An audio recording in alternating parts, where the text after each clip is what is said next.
সকাল তো অনেকক্ষণই হয়ে গেছে, কিন্তু হঠাৎ করে প্রকৃতির রূপ পরিবর্তন, যেটা মাঝে মাঝে সত্যি হওয়াটা দরকার।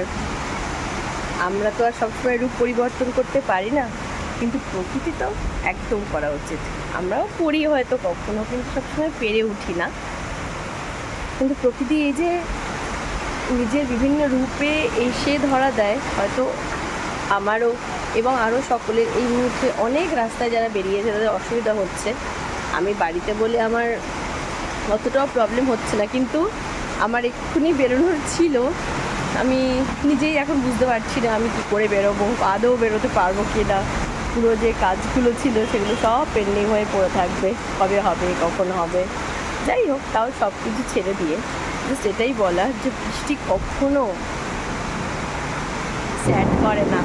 সবসময় যত দুঃখ থাকুক, কিন্তু বৃষ্টি এলে যায় না কেন মনটা ভীষণ ভালো হয়ে যায়। আর যখন খুব মন খারাপও থাকে তখনও বৃষ্টিকেই মনে হয়। কেন?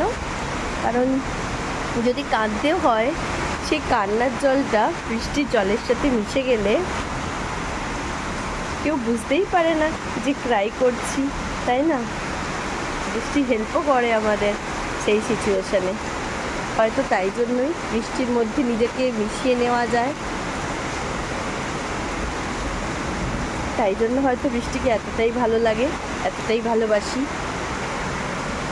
কয়েকদিন ধরে শরীরটা ভালো নেই, কিছু খাওয়ার ইচ্ছা নেই, সকাল থেকে একটা অবধি কিছুই খাইনি সেরকম, জাস্ট দুটো বিস্কিট খেয়েছিলাম। এখন প্রায় 11টা ওভার, মানে 11টা বেজে পেরিয়ে গেছে। কিন্তু যেই বৃষ্টিটা শুরু হলো, মনে হলো যেন এর সঙ্গে যদি একটু সেদ্ধ ম্যাগি হয়ে যায় তাহলে কেমন হয়ে যায়। তো সেইটাই একটু বানিয়ে নিয়েছি, আর বৃষ্টির সঙ্গে একটু এনজয় করছি ম্যাগির সাথে। নিজের সব কাজকে দূরে সরিয়ে রেখে, কাজ তো রেগুলার আছে, শরীর ভালো থাক না থাক, ঘরের বাইরের বিভিন্ন রকম কাজের সঙ্গে সবসময় জড়িত। তো তার মধ্যে এই যে প্রকৃতি মাঝে মাঝে গিফট দিয়ে দেয় না চাওয়া সত্ত্বেও, এগুলো অনেক।